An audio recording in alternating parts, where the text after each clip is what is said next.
Okay, I've got 3:31 on my phone, so let's go ahead and get started. So welcome to the First Responder UAS Triple Challenge. This is Challenge 3.3, Shields Up. And so if you happen to be tuning in looking for Challenge 3.1 or 3.2, that webinar was recorded yesterday and is available on the UASTripleChallenge.com website. So welcome. We're going to introduce the team here in just a second. We hope that all of you are going to participate and enter this challenge, because if you're even a casual reader of the news lately, you know we face some pretty serious threats along the cyber security perspective. And so let's go ahead and get started and go to the next slide.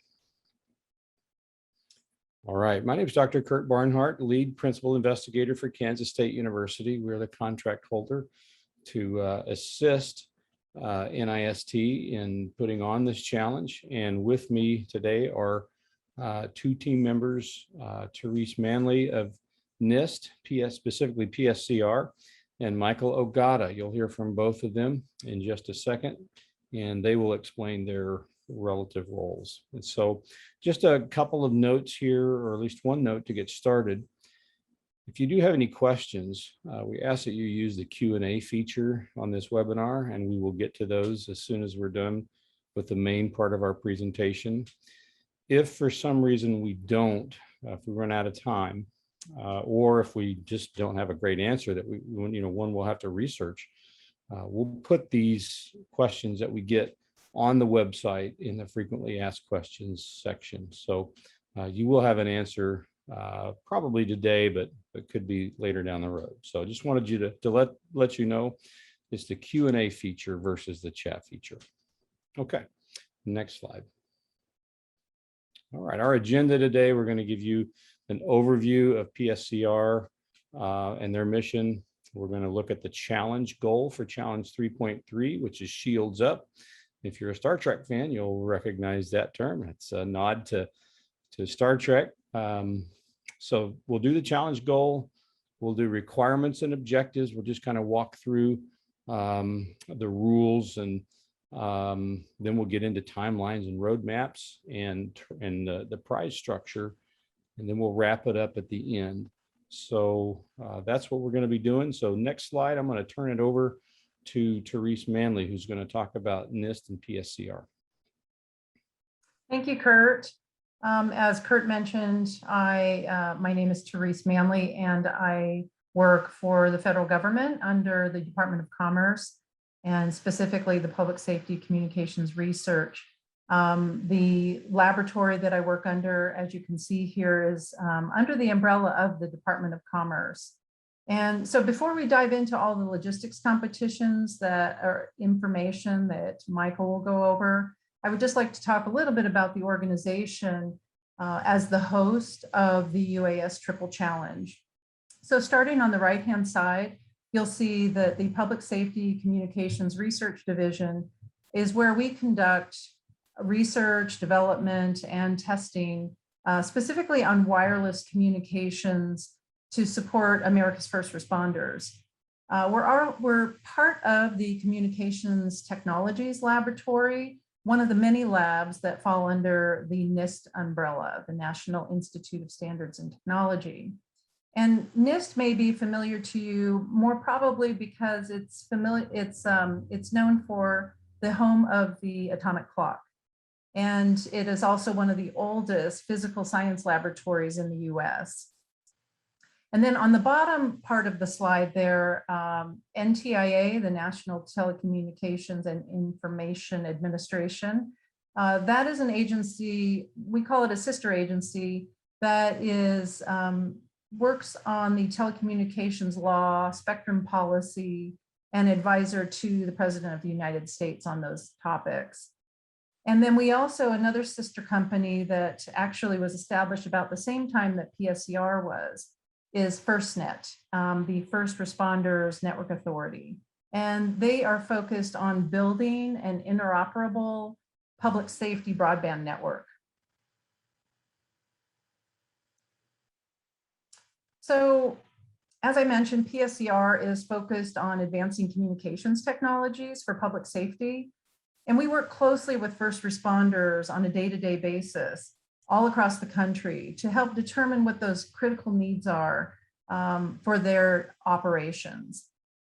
In a moment, Michael will describe the logistics of the competition, but we do want you to understand that the criteria for these challenges, both this one and the other two, are carefully designed to help advance the research in drone technologies, but also in the area and the unique requirements that are required for the first responders. So today we understand that first responders are using drones for a variety of their missions, but they also use them for communications. And we want to make sure that they're dependable and reliable and deployable for their missions. So that's kind of the focus, and I'll just ask that you keep that in mind as you're moving through the challenge opportunity. So you might ask, why a prize challenge? We in the federal government are really looking at new ways of innovation.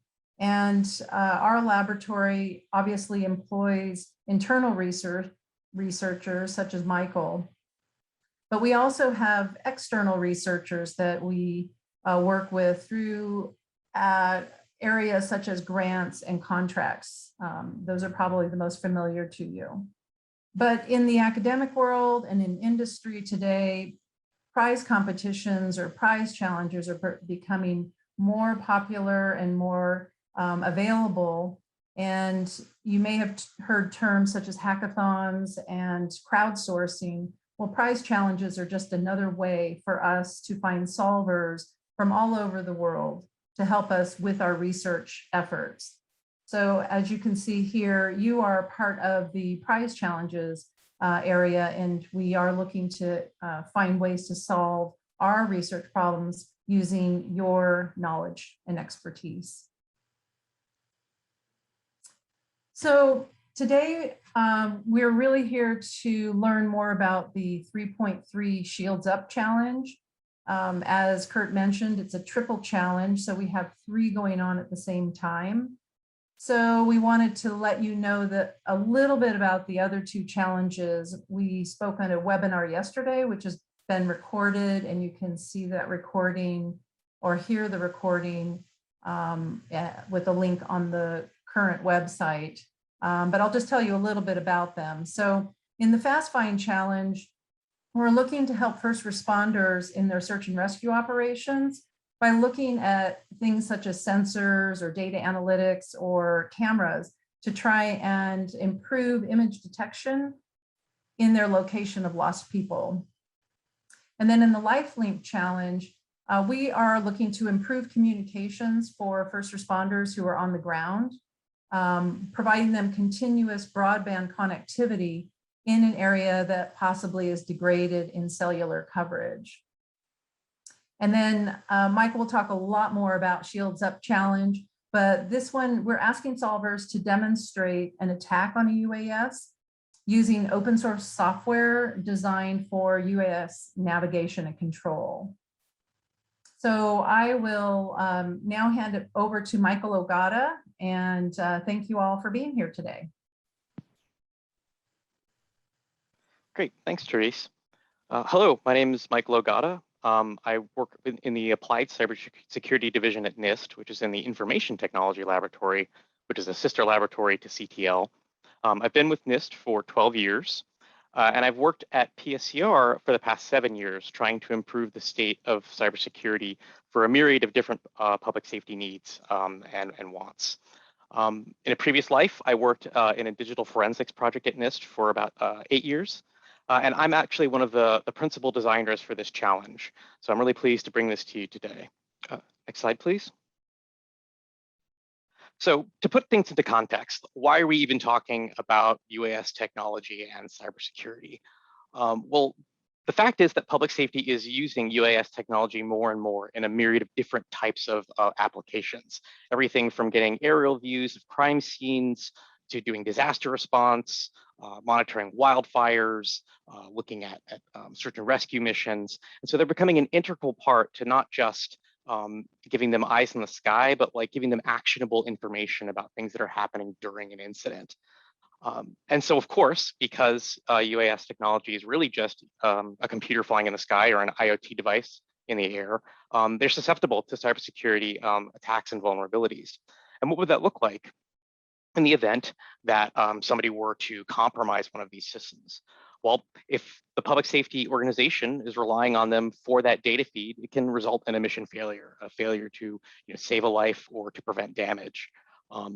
If somebody's goal is to damage equipment, that could cost already strapped public safety organizations costly replacements for these devices. We all know they're coming down in price, but they're not cheap. It can compromise intel if that information stream is meant to be confidential. And if the public safety organization is using it to protect their public safety officials, then that can lead to injury and death. And even in addition to that, introducing a new piece of IT technology, of course, just increases the attack surface of the entire organization, just like when adding new computers or other new devices. Next slide, please. So to even further put that into perspective, like what would happen if something like this, a cybersecurity incident, might happen during an actual event? So if you can imagine a wildfire, where you've got firefighters on the ground and they're trying to contain the fire, they're trying to learn where it's going, and they've deployed drones to get live views of what's happening, to monitor weather conditions and wind speeds, and to keep track of their firefighters. But what they don't know is that this was actually set by an arsonist, and that arsonist's goal is to cause harm or damage or injury.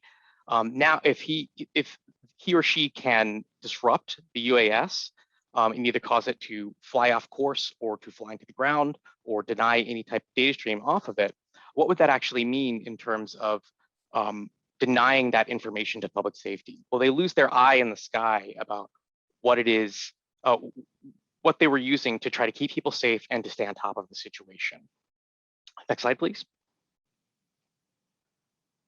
So what are we asking contestants to do in this challenge? The 3.1 and 3.2 challenges are very different from our cybersecurity focused challenge. So we have two major goals that we're asking contestants to undertake.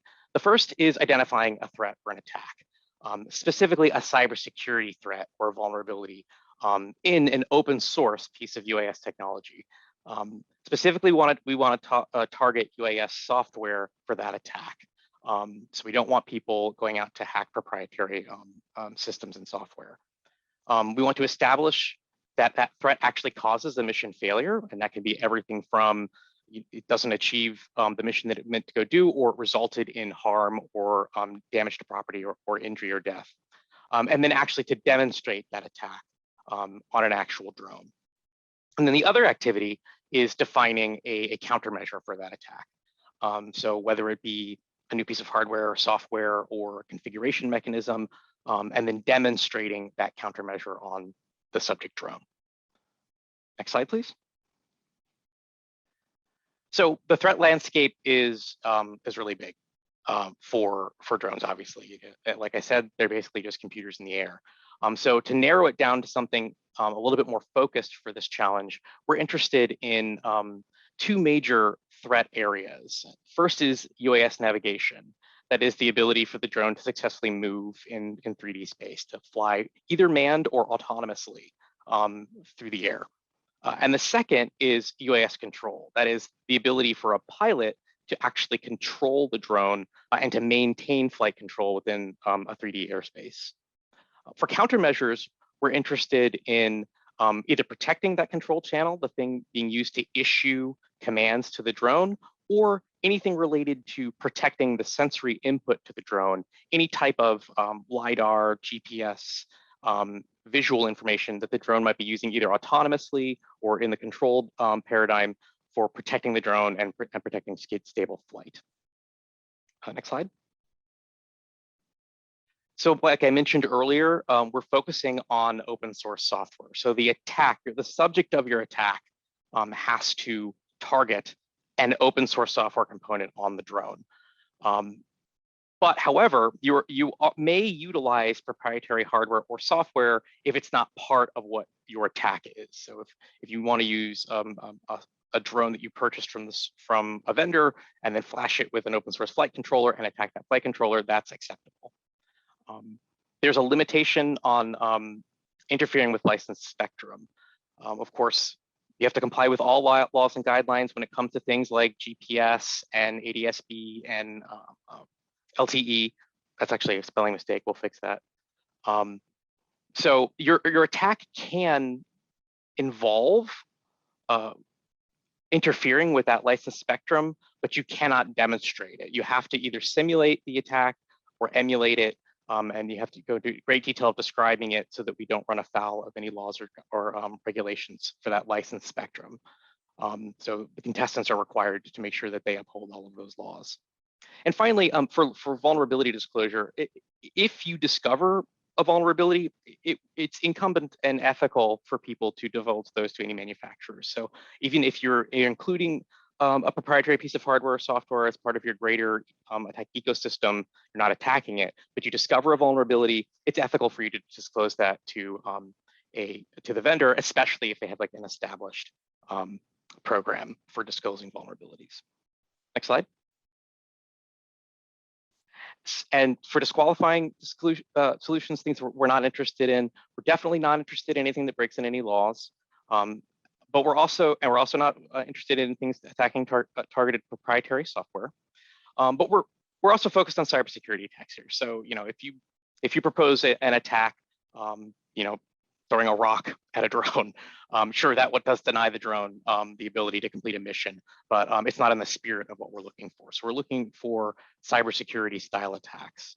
And then finally, we're not interested in simple jamming attacks where if your goal is to just broadcast louder or put a lot of noise into the broadcast space for the controller, that's a well-defined, well-established attack.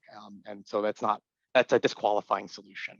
We are interested in things that include updates or modifications to existing software, wholly new developed software or hardware that might be involved in your countermeasure, and especially secure UAS configuration guidance for things like firmware or updating or storage, things like that. Next slide, please. So the challenge is broken into 3 different stages. Stage 1 is a concept paper. And it's your proposal of your description and your description of your attacks and your countermeasures. It has 7 sections, and I'm going to do a deep dive on what's in each of those 7 sections in a few slides. But I wanted to give you an overview of what else to expect as part of the competition. Stage 2 is where you actually design and build your attack and your countermeasure. And it has 2 major milestones as part of that stage. The first is a check-in review, where it's a teleconference that you have with people here at NIST and our supporting contractors. You give us updates on your execution plan and progress on what you've built and any updates associated with how you're progressing, including things like what more items that you had to build that you didn't include in your original purchase instead of what you described in your original concept paper. And the purpose of the check-in review is just to build confidence for us that you're making progress, that you're getting toward the end with an actual submission. Finally, at the end of stage 2, contestants will submit a video. That's going to be in 30 minutes in length and maximum, where you actually demonstrate your attack and your countermeasure. So we actually want to see, if you say, oh, as part of my attack, I'm going to cause this to fly off in the wrong direction. We want to see that in video. And then for the countermeasure, we need it demonstrated that your countermeasure is effective in preventing your attack. And then we'd like walkthroughs of, since we can't be there in person, actual walkthroughs of, how you built it, what the big components are, what are the components of your countermeasure and your attack. Finally, in stage 3, those that advance to stage 3, we will send on-site auditors to verify what was presented in the video submissions. So it's a verification of the attack and the countermeasure, a walkthrough of everything that was built as part of the competition. There are also additional liability and compliance requirements. Any drone flights have to be under the umbrella of Part 107. and we require at least $1 million of liability insurance if you're actually doing an in-the-air flight as part of your demonstration. For the full details of that, please see the actual official rules for the competition. Next slide, please. And now for the fun stuff. So what kind of prizes are involved with this challenge? So for stage one, we're going to select the top 10 submissions, the top 10 concept papers, and they will each be awarded, we're going to be up to 10 advanced past stage one, and we'll award each $3,000 for the total of $30,000 maximum. In stage two, participants participating in the check-in review, up to 10 of those people that advanced into stage two can also win an additional $2,000 during the check-in review. And then for the video evaluation, we will select 5 of the top 5 performing videos to advance to stage 3. In stage 3, there we choose to award up to 5 awards for up to $30,000 each for videos for solutions that we feel actually represented what was in their videos. Next slide, please. So I wanted to do a deep dive since stage one is, of course, the most pressing stage and it's the closest. I wanted to go through each of the 7 sections that'll be part of that concept paper that you're required to submit. So there's 7 parts. There's a cover page, an abstract, a mission scenario, an attack description, a countermeasure description, a project roadmap, your threat demonstration plan, and a bill of materials. Next slide. So on the cover page, pretty straightforward. Team name, all the members that are part of your team, and which of those areas that you're targeting, either navigation or control, and then a brief abstract that describes, in broad strokes, what your attack looks like and how it affects the challenge area and the mission that you're going to select. Next slide. In the mission scenario, it's up to the contestants to actually describe what the public safety mission that they're intending their attack to take place in is. And that is including giving all the parameters, the setting, the location, which public safety organizations are present, what they're trying to do, and how the mission failure parameters are justify that the attack actually causes the mission to fail. So it's well, I didn't just cause the drone to fly, 2 centimeters in the wrong direction. I've caused it to fly into the next state or something along those lines. Next slide. In the attack description section, you have to go into detail describing how your attack vector works, how it affects the system, anything that's going to be required for building it, like you have to have laptops or other radio software to try to intercept the drone, and then how the attack relates to the mission failure, how it causes the thing to do the thing that results in the mission failure. Next slide, please.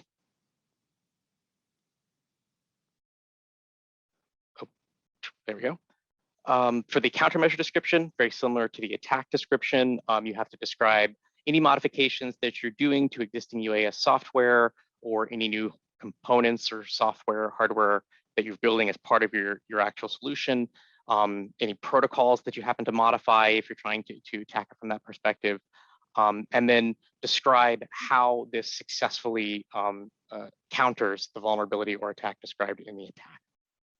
Next slide. The project roadmap is a detailed execution plan for how you intend to achieve both your attack and your countermeasure. Any intermediary research that you might have to do between now and the end of project delivery, major milestones, build activities, and estimated completion dates. Next slide, please. And then the threat demonstration plan is really important because it's going to describe how you intend to depict your attack via video. We chose, based on the state of the world, to not have live in-person demonstrations of this for all of the contestants in stage 2. So of course, we have to figure out how we're going to convey that via video. So this part of the concept paper describes how you're going to demonstrate that to us in an effective manner, including how you're going to set the scenes, how you're going to show what the attack looks like, and how you're going to show what the countermeasure, how it functions. Next slide. And then finally, the bill of materials needed for the attack. An itemized list of everything that's going to be in your drone, everything that you need to be as part of your attack, and then everything that you need as part of your countermeasure. Next slide. We'll be reviewing the concept papers based on this criteria here. The first one is a completeness pass-fail criteria. If you're missing any part of the 7-page concept paper, you're automatically not going to be selected to go forward. But then for the remainder, for the 7 sections, we're looking at each section from 2 different perspectives. Understandability, where how well you describe what you're doing, from all the way from a layman's perspective to a SME's perspective. We have an entire array of people ready for our SME and judging panel. And then feasibility, of course, if you're describing something that can actually be built in the time frame that we're asking. If your solution requires that you put multiple satellites in space, that might not be actually as feasible as opposed to building a custom piece of software. So that's stage 1 in a nutshell. I think I'm going to pass it off to Therese to talk about timelines and how to submit to the actual contest. Thank you, Michael. Yeah, so that was some detail, but obviously you have other questions with regard to your solution, and we do encourage you to continue to communicate with us either on the website or through the blog FAQ on the website. So as Michael mentioned, there is a challenge timeline that is unique to this challenge, a little different than the other 2 challenges that we've referred to. However, the first stage is identical to the others. This one also includes a proposal of a concept paper in stage 1, and the timeline closes, or the deadline is September 30th for all proposals. And about 1 month we will take to review any concept papers that come in, and we will announce those winners at the end of October. And then in the early December timeframe, the winners, the 10 that Michael referred to, will be involved in a presentation in the early part of December. That is December 6th through the 10th. That's the check-in review in stage 2. And then we'll announce those winners December 20th. At that point, we will also invite teams to move forward with the video evaluation, and those videos will be due February 22nd of 2022. And then we will announce the winners on March 1st and plan for the live event in stage 3, and then announce the winners about a month later. So we build in time to do our own internal review of all the submission material, and then we also allow the extra time for each of the different phases. So a little bit about the website. You've obviously been there to look at some of the challenge information, but I just wanted to point out that there are all 3 challenges. If you click on any one of them under the toolbar, you'll see the challenge information. Also, the recording from yesterday has already been loaded to challenge 3.1 and 3.2. Frequently asked questions are questions that people are submitting, and we are timely answering those. So that's one way to submit your questions. You can also submit them to the challenge email. And then the contestant portal is where you will log in, register your team, and you can do that today. And you can also do your submissions prior to September 30th at that contestant portal. We will be providing a PDF of this presentation on the website, and you'll be able to click on all these links to find the official rules and any other information that you might need. You can certainly contact me and Kurt, and we will make sure that the rest of the team has that information. So before we get to Q&A, I just want to point out one other aspect that we just developed this week, and that is a webinar. So NIST and my PSCR organization, the Public Safety Communications Organization, has a monthly webinar. And August 24th, we will be highlighting this challenge. We won't be talking about the logistics of the challenge, but you will get a really solid idea of why we do the research that we do for first responders and some of the specifics about Part 107 or FAA or anything that has to do with our research for the first responders. So I invite you to register at that event. So I think we're ready for questions now, and I'm looking over to see if we have any from the audience, but I'll go ahead and invite Bailey to join us. Bailey, are you there? Yeah, I'm right here. Okay, great. So I'll let you go ahead and start with the first question. Yeah, the first question I have is, am I allowed to protect my UAS hardware from damage during the video/live demonstrations? For example, if my attack has the potential to cause a UAS to lose flight capability, can I demonstrate it in a way that doesn't cause it to fall to the ground? Oh, okay, I'll take that.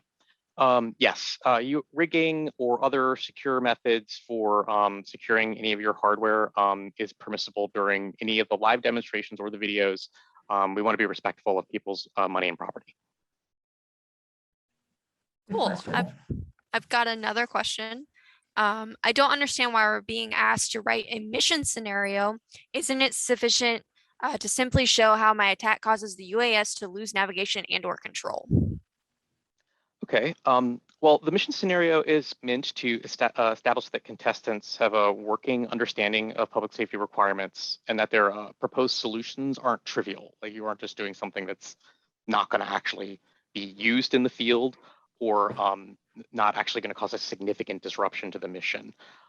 Furthermore, it's not all UAS attacks or not all UAS technologies are necessarily involved in an attack just causing them to crash, so causing a UAS to deviate from a flight path is like another attack vector, and like causing it to just go from a few feet in some cases is a significant problem, whereas causing it to go much further deviation from a flight path is important in others. So that's why we're asking people to write missions, because it will help to constrain what their attacks and their countermeasures actually look like.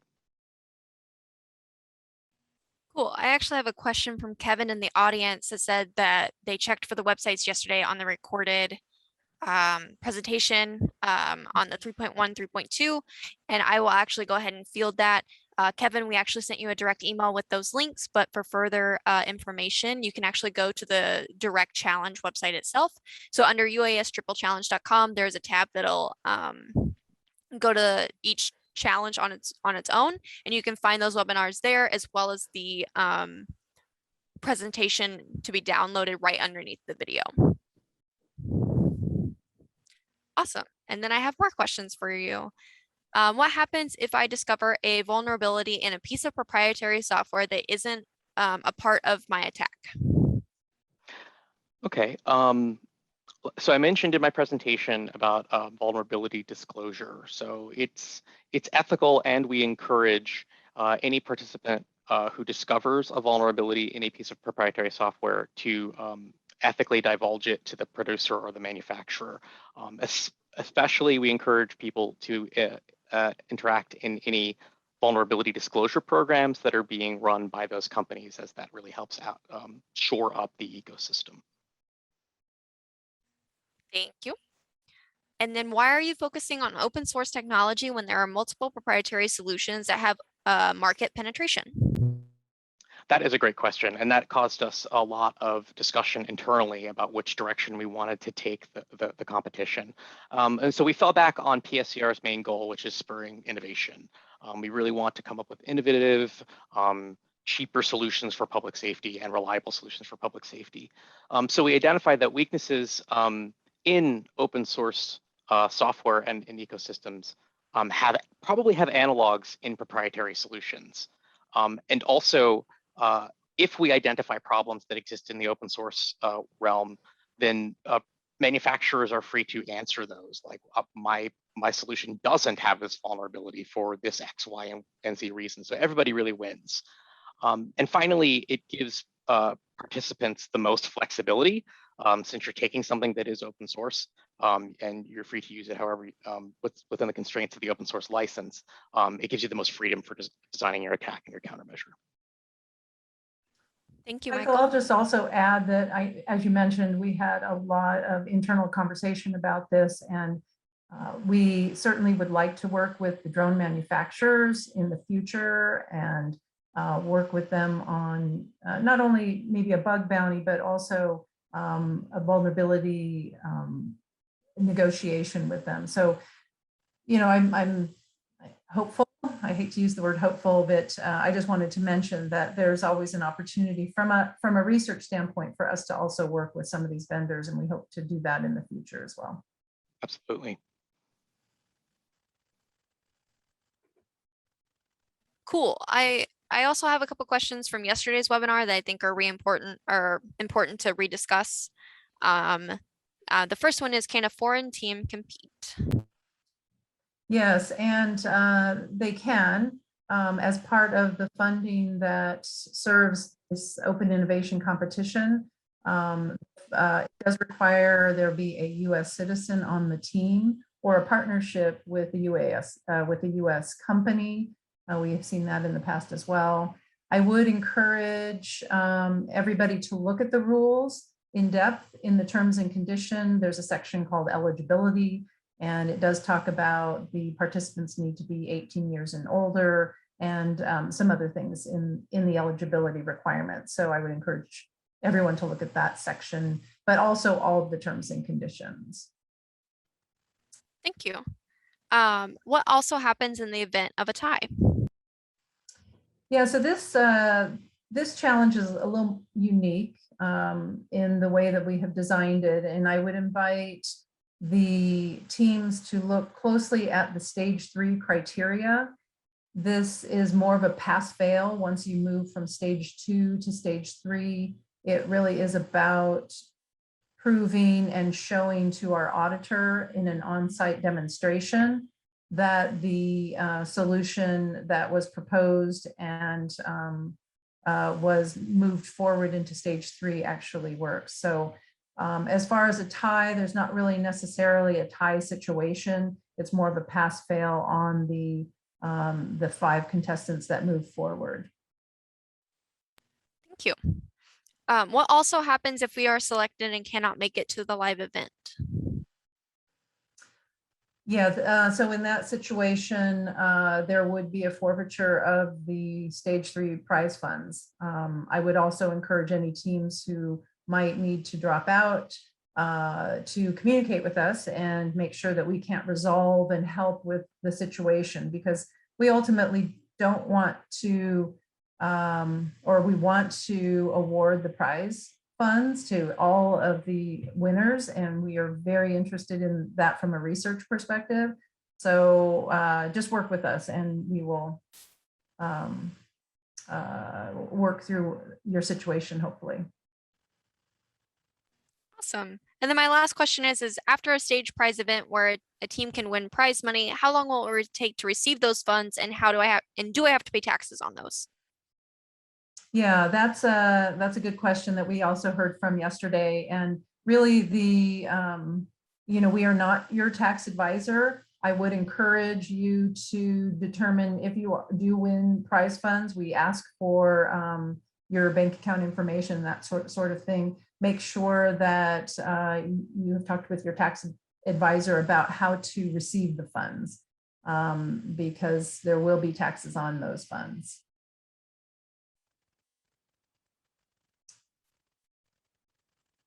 Bailey, do we have any other questions? I do not have any, no. Okay.